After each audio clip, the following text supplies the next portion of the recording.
জালে আটকায়নি মাছ। তবুও জলের কাছে জেলের আবদার, ধরা দেবে মাছ এই আশায় একের পর এক জাল ফেলে যান জেলে। তবে ভোর থেকে কয়েক ঘন্টার চেষ্টায় 1 কেজি মাছও জমা হয়নি তার ঝোলায়।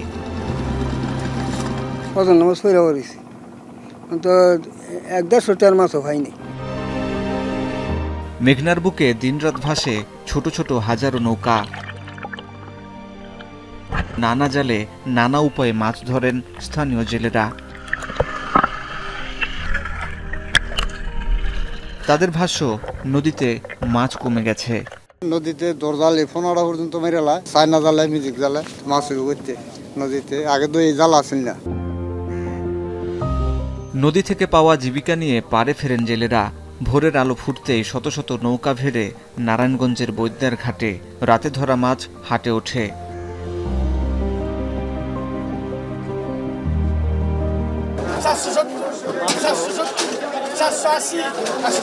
মেঘনা নদীর সুস্বাদু মাছ কই, শিং, ট্যাংরা, কাচকি, মলা, পুঁটি কিংবা বড় মাছ রুই, কাতল, বোয়াল, চিতল পেতে রাজধানী ও আশেপাশের মানুষ আসেন শত বছরের পুরনো এ বাজারে। তবে বৈদ্যার বাজার হারিয়েছে তার জৌলুস। এক একটা আড়তদারে প্রায় 1500-2000 কেজি মাছ বিক্রি হতো, আর বর্তমানে একটা আড়তদারে 500 কেজি মাছ বিক্রি করতে পারে না। নদীর এত মাছ হারিয়ে গেল কেন? এখন ভাই নদীতে পচা পানি আসে অনেক মিল কারখানার, এর কারণে পানি দুর্বল হয়ে যায়। দুর্বল হয়ে যাওয়ার কারণে মাছ রেণু ছাড়তে পারে না। রেণু না ছাড়লে মাছের আমদানি খুব কম হয়। শীতলক্ষ্যা নদীর দুতীরে গড়ে উঠেছে 2000-এর বেশি শিল্প কারখানা, যার বেশিরভাগেরই তরল বর্জ্যে দূষিত শীতলে জলধারা। কিছু কারখানায় বর্জ্য পরিশোধন ব্যবস্থাপনা ইটিপি থাকলেও অনেকে তা ব্যবহার করছে না। এতে জলের উপরিভাগের চলাচল যখন অস্বস্তিতে, তখন জলের অভ্যন্তরের জীবন প্রায় বিপন্ন। এই নদীর পানি হাতও দেওয়া যায় না, এমন বিশ্রী হয়েছে গন্ধ। একই চিত্র ঢাকা বেষ্টিত নদী বুড়িগঙ্গা, বালু, ধলেশ্বরী ও তুরাগের। জাতীয় নদীরক্ষা কমিশনের হিসাবে দেশে নদীর সংখ্যা 1008টি, যার বেশিরভাগই দূষিত কিংবা পানি শুকিয়ে বালুচরে রূপ নিয়েছে। সংকুচিত হয়েছে মাছের অবাধ বিচরণ। গবেষণা বলছে, বাংলাদেশে 260টি মিঠা পানির মাছের 64টি প্রজাতি এখন বিপন্ন। পার্শ্ববর্তী দেশ উজানে বাদ দিয়ে 57টি নদীর মধ্যে 54টি নদীর বাদ দিয়ে বাংলাদেশে পানির কৃত্রিম সংকট সৃষ্টি করা হয়েছে। বিপন্ন নদ নদী, পরিবেশ দূষণ ও নির্বিচারে মৎস্য আহরণের কারণে মুক্ত জলাশয় থেকে যখন মাছের সরবরাহ কমেছে, তখন উদ্ভব হয়েছে বদ্ধ জলাশয়ের মাছ। স্বাস্থ্য এবং স্বাদের মধ্যে চমৎকার একটা ব্যালেন্স করে পীর প্রিমিয়াম আয়োডাইজড লবণ। গল্পের শুরুটা হয়েছিল 90-এর দশকে। 1984 সালে ময়মনসিংহে বাংলাদেশ মৎস্য গবেষণা ইনস্টিটিউট প্রতিষ্ঠিত হয়। শুরু হয় গবেষণার মাধ্যমে মাছের কৃত্রিম প্রজনন, চাষ প্রযুক্তি ও খাদ্যের ফর্মুলা উদ্ভাবন।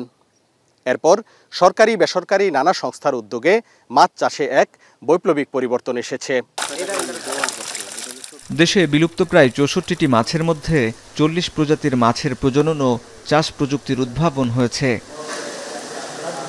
জেলাভিত্তিক মাছ উৎপাদনে দেশে প্রথম ময়মনসিংহ। ময়মনসিংহ অঞ্চলের আনাচে কানাচে এখন হাজার হাজার বাণিজ্যিক খামার। দিগন্ত বিস্তৃত ফসলি জমি এখন বিশাল আকারের মাছের ঘের। বাণিজ্যিকভাবে মাছ চাষ করে ভাগ্য বদল করেছেন এই জনপদের অনেকেই। 50 কাঠা পুকুরে ধরেন আমি মাছ 70 লাখ টাকা 80 লাখ টাকা বিক্রি করতে পারি। আমার গেছে বছর লাভ হয়েছিল 15 লাখ টাকা। আমি এবার আশা করতেছি 15 লাখ টাকা হওয়ার সম্ভাবনা আছে। প্রযুক্তি এবং কাঁচামালগুলো, খাদ্য উপাদানগুলো যাতে ভালো স্বাস্থ্যসম্মত মানুষের মাছ উৎপাদনের জন্য আমরা এই সব দিকে খুব নজর দিয়ে আমরা এখন সচেতন হচ্ছি দিনকে দিন। পাবদা আছে, গুলশা, ট্যাংরা, এইগুলি উৎপাদন প্রত্যেকটা হ্যাচারিতেও কিন্তু আপনার এই 1000 কেজির নিচে করা হয় না। তবে মাছের খাবারের উচ্চ মূল্য ও নিম্নমানের খাবারে মাছের বৃদ্ধি বাধাগ্রস্ত হয়। কুমিল্লায় মাছ ধরার উপর রুটি রুজি করে থাকেন প্রায় 21,000 জেলে। মাছের খাবার আমদানি নির্ভর, তাই উৎপাদন খরচ অনেক বেড়ে যাওয়ায় মাছের ন্যায্য মূল্য থেকে বঞ্চিত হচ্ছেন চাষিরা। 1 ঘন্টায় যদি কারেন্ট না থাকে তখন আমাদের এরাটর চলে না। এরাটর না চললে আমাদের মাছগুলা বাইরে যায়, তখন অ্যাক্সিডেন্টের সম্ভাবনা হয়। যে খাবারটা আমরা 25,000 টাকা টন করতাম, এটা এখন 50,000 টাকাও পাচ্ছি না। কার্পের উৎপাদনের পাশাপাশি গলদা চিংড়ির উৎপাদনও যাতে বাড়ানো যায় এবং সেই লক্ষ্যকে সামনে রেখে আমাদের কিছু কিছু বেসরকারি সংস্থাও এগিয়ে এসেছে। দেশের মাছ উৎপাদনে দ্বিতীয় কুমিল্লা। ৬৫ লাখ মানুষের চাহিদা পূরণের পর প্রায় ১.৫ লাখ টন উদ্বৃত্ত মাছ ছড়িয়ে যায় দেশের বিভিন্ন প্রান্তে। কুমিল্লা, ময়মনসিংহ সহ দেশের বিভিন্ন অঞ্চল থেকে মাছ আসে রাজধানী ঢাকার অন্যতম বড় এই পাইকারি মাছের আড়ত যাত্রাবাড়িতে। এখানে ১২টি মার্কেটে প্রায় ১,০০০-এরও বেশি আড়ত রয়েছে। প্রতিটি আড়ত থেকে বেচা বিক্রি হয় কয়েক লাখ টাকার মাছ, কেউ কেউ কোটি টাকার মাছও বেচা বিক্রি করেন। মেয়র হানি ফ্লাইওভারের দুই পাশে মাছের আড়ত, যেখানে মাছ ভর্তি ট্রাক আসতে থাকে মধ্যরাত থেকেই। ভোর হতে না হতেই শুরু হয় ব্যবসায়ীদের হাঁকডাক। রাজধানী ও আশেপাশের খুচরা ব্যবসায়ীরা যাত্রাবাড়িতে আসেন মাছ কিনতে। মাছ আমদানিটা বৃষ্টির কারণে নেই বললেই চলে। ২০২২-২৩ অর্থবছরে দেশে মাছ উৎপাদন হয়েছে প্রায় ৪৯.15 লাখ মেট্রিক টন। পরিসংখ্যানে দেখা গেছে মোট উৎপাদনের প্রায় ৫৭% চাষের মাছ। দেশের মোট মৎস্য উৎপাদনে ইলিশের অবদান প্রায় ১১%। বার্ষিক উৎপাদন প্রায় ৫,৭১,০০০ মেট্রিক টন।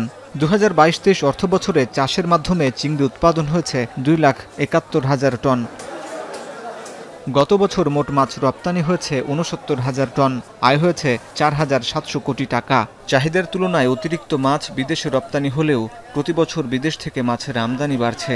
২০২২-২৩ অর্থবছরে বাংলাদেশে মাছ আমদানি হয়েছে ৫৭,০০০ মেট্রিক টন, যার বড় অংশ এসেছে ভারত থেকে। পলিথিনে মোড়ানো ভারতীয় মাছগুলো আকারে বেশ বড়, এক একটি মাছের ওজন ১০ থেকে ১৫ কেজি। ইন্ডিয়াতে যদি আজকে মাছটা প্যাকিং করে, এই মাছটা ম্যাক্সিমাম মনে করেন ১ সপ্তাহ অথবা ৪ দিন লেগে থাকে ঢাকাতেই ঢুকতে। অন্যদিকে বিদেশি মাছ সহজলভ্য হলে ক্ষতির মুখে পড়তে পারেন দেশের মাছ চাষিরা। তবে দেশে চাষের মাছেও স্বাদ নেই, অভিযোগ ভোক্তাদের। নদী মাছটা যে আমরা একটা স্বাদ পাইতাম, আসলে ওই চারটা এখন পাওয়া যায় না। সবই বাধ্য হয়ে এখন খাইতে হইতেছে আমাদের চাষের মাছ। এটা ছাড়া আপনার কোনো মাছও নেই, আপনি না খাওয়া তো উপায় নাই। মাছের খাদ্য ও চাষ পদ্ধতি বাস্তবায়নে ঘাটতির কারণে গুণগত মান নিশ্চিত হচ্ছে না বলে মত বিশেষজ্ঞদের। চাষের মাছ উৎপাদনে বাংলাদেশ বিশ্বে ৫ম স্থানে থাকলেও রপ্তানির অবস্থান তলানিতে। পুকুরের পানির গুণাগুণ রক্ষা করা, পুকুরের পানিতে যে ঔষধ ব্যবহার করব সেগুলোর বিষয়ে সচেতন করা, কিছু গাইডলাইন্স মেনে চলা, এই ক্রাইটেরিয়াগুলোর সাথে বাংলাদেশ তাল মিলিয়ে এখন উঠতে পারে না আর কি। যে কারণে দেখা গেছে যে আমরা মাছ রপ্তানিতে অনেক পিছিয়ে আছি। বিশাল সমুদ্রে বিপুল সম্ভাবনা থাকলেও মৎস্য আহরণে বাংলাদেশ পিছিয়ে। সমুদ্রে প্রায় 450-এর উপরে প্রজাতি রয়েছে এবং এই প্রজাতিগুলো কোনো না কোনোভাবেই আমাদের অন্যান্য নৌযানে এবং অন্যান্য জেলেদের জালে চলে আসে। সমুদ্রের মৎস্য আহরণে বিদেশি প্রতিষ্ঠানকে আহ্বান জানিয়েছে সরকার। এদিকে ক্ষতিকর কারেন্ট জাল বন্ধে উদ্যোগ নেওয়া হচ্ছে। যে দেশীয় যে কারেন্টের জাল, যেটা মাছ ধরবার জন্য একটা ক্ষতিকর দিক, এই দেশীয় উৎপাদনটা আমাদের বন্ধ করতে হবে এবং আমরা বন্ধ করেছিলাম। কোর্টে গিয়ে তারা সেইটার একটা আশ্রয়ের জায়গা খুঁজছে। তো এই গভীর সমুদ্রে যাতে আমরা মাছ আহরণ করতে পারি, সেই জন্যে বিদেশি যদি কোনো মাছ আহরণ করার ক্ষেত্রে আমাদের সঙ্গে সহযোগিতা করতে চায়, সহযোগী পার্টনার হতে চায়, তারপর সে ব্যাপারেও আমাদের মাননীয় প্রধানমন্ত্রী উদার রয়েছেন। সংরক্ষণ ও প্রক্রিয়াজাতের ব্যবস্থা না থাকায় নষ্ট হচ্ছে মাছ। শীতল তাপমাত্রায় যাতে সংরক্ষণ করে রাখা যায় সেইভাবে আমাদের ল্যান্ডিং সেন্টার কিছু আছে। সেই সব ল্যান্ডিং সেন্টারগুলোতে আমাদের এইরকম এই ফ্যাসিলিটিসটাকে ডেভেলপ করার জন্য আমরা চেষ্টা করছি। মৎস্য চাষের ভ্যালু চেইনে হ্যাচারিতে পোনা উৎপাদন থেকে শুরু করে মাছের খুচরা বাজার পর্যন্ত নানা কাজে ভিন্ন ভিন্ন নামে সৃষ্টি হয়েছে প্রায় ২৫ ধরনের কর্মসংস্থান। মাছ থেকে বিভিন্ন বেকারি পণ্য তৈরি ও বাজারজাত হলে বাড়বে মৎস্য সম্পদের অর্থনৈতিক বাজার। কুমিল্লায় ২৩৫টির অধিক প্লাবনভূমি। জেলায় মাছ উৎপাদনের প্রায় ৬০% আসে প্লাবনভূমি থেকে। প্লাবনভূমিতেই কর্মসংস্থান হয়েছে প্রায় লক্ষাধিক মানুষের। প্লাবনভূমির সব জমি মাছ চাষের আওতায় আসছে না। মুক্ত জলাশয়ে বাণিজ্যিকভাবে বৈজ্ঞানিক উপায়ে চাষাবাদ করলে বাড়বে মাছের উৎপাদন। মৎস্য হ্যাচারি আইনে নির্ধারিত বয়স ও ওজন না মেনে আন্তঃপ্রজনন ও ক্রস ব্রিডিংয়ের মাধ্যমে ময়মনসিংহের অনেক হ্যাচারিতে উৎপাদন হচ্ছে মাছের পোনা। এতে মাছের জাত যেমন নষ্ট হচ্ছে, তেমনি বিকলাঙ্গ হচ্ছে মাছ, বাধাগ্রস্ত হচ্ছে মাছের বৃদ্ধিও। মৎস্যবিদরা বলছেন, বেআইনি কৃত্রিম প্রজনন বন্ধে দ্রুত পদক্ষেপ না নিলে হুমকিতে পড়বে মাছের জাত ও উৎপাদন। সারা দেশে মাছের উৎপাদন বৃদ্ধির সঙ্গে পাল্লা দিয়ে কমছে কৃষিজমির পরিমাণ। ফসলের মাঠে নির্বিচারে পুকুর কাটায় সৃষ্টি হচ্ছে জলাবদ্ধতা। এতে ক্ষতিগ্রস্ত হচ্ছে ফসল উৎপাদন।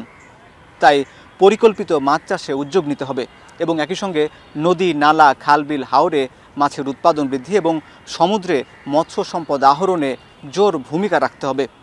তবেই হবে টেকসই মৎস্য সম্পদের প্রবৃদ্ধি। সারা বিশ্বে ছড়িয়ে যাবে বাংলাদেশের মাছ।